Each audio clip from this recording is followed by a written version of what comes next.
Now, with much honor, I would like to invite Deputy Mayor and Councillor Courtney Panner to deliver her speech. Good afternoon. It's been is there any way? Oh, I don't need that, it's okay. Yeah, thanks. Is there any way we can just dim the stage lights and raise the house lights just so I can see who the audience is? Because it's gonna be so much easier to speak to you if I know who you are. Hi, how are you? Hi, my guess is you're a lot of friends and family with the performers today. Am I correct in that? Thanks.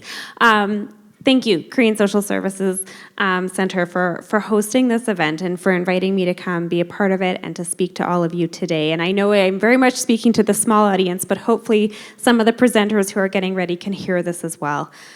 There is nothing like being a white lady talking at an event that is, centered around ethnocultural diversity and having imposter syndrome.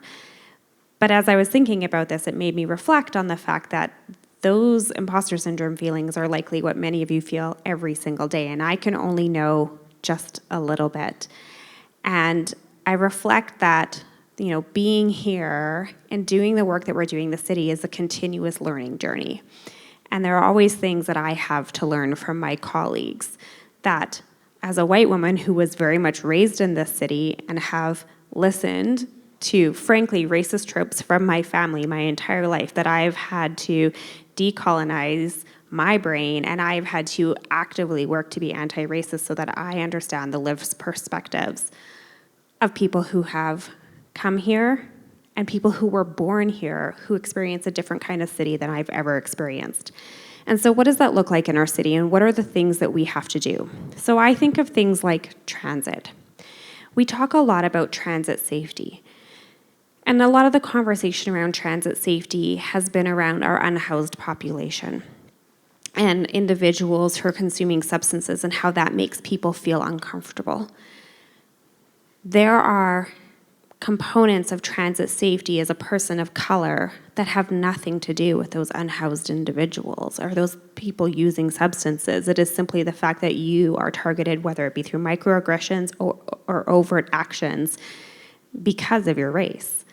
So when we talk about transit safety, we have to make sure that we're talking about all of our users. So those are the conversations that I can ask questions about so that when we are talking about these subjects, we can have a full comprehensive strategy. When I think about the opportunities, within our city that we're talking about, how we're talking about where do you get a job, what kind of job does a person hold? Where should they be living in our city? We talk often about what we call the Deerfoot divide. And the Deerfoot divide is very much when you look at the ethnic populations on the east side of Deerfoot compared to the ethnic populations on the west side of Deerfoot, and then the corresponding amenities and services that align with that, there is disparity. There is actually deep disparity in our city, and so we are challenging the narratives. And so what does it mean to be an inclusive city and to create warm and welcoming spaces in all communities? I will say that I'm so grateful for a few of my colleagues who really push us on this narrative. So my councillor, Courtney Walcott, talks about this a lot. My colleague, Raj Dhaliwal, talks about this a lot. And he even just talks about how different ethnocultural groups are in public spaces. And so if you look at a lot of our parks, they have a picnic bench over here, and a picnic bench over here, and then one way over here. But if you're coming with your family and your friends and you are a group of 40 people, you are going to need more than one picnic table close to each other. I see you nodding. But as the white people, we're like, it's my tight little tiny family of 4. And you are all having a party, and I'm so jealous of that because that is the best potluck ever. So when we think about creating an inclusive city, those are the things those are the norms and the narratives that we need to challenge. Because when we talk about the visible minority, we know we are fast-tracking to a visible majority. And we have to make intentional moves to create space, especially in public, for different groups. So my challenge to you is to continue to host events like this, to show up, but to tell us what you need. So all of those online engagements that we host, with the City of Calgary. It's like engage.calgary.ca.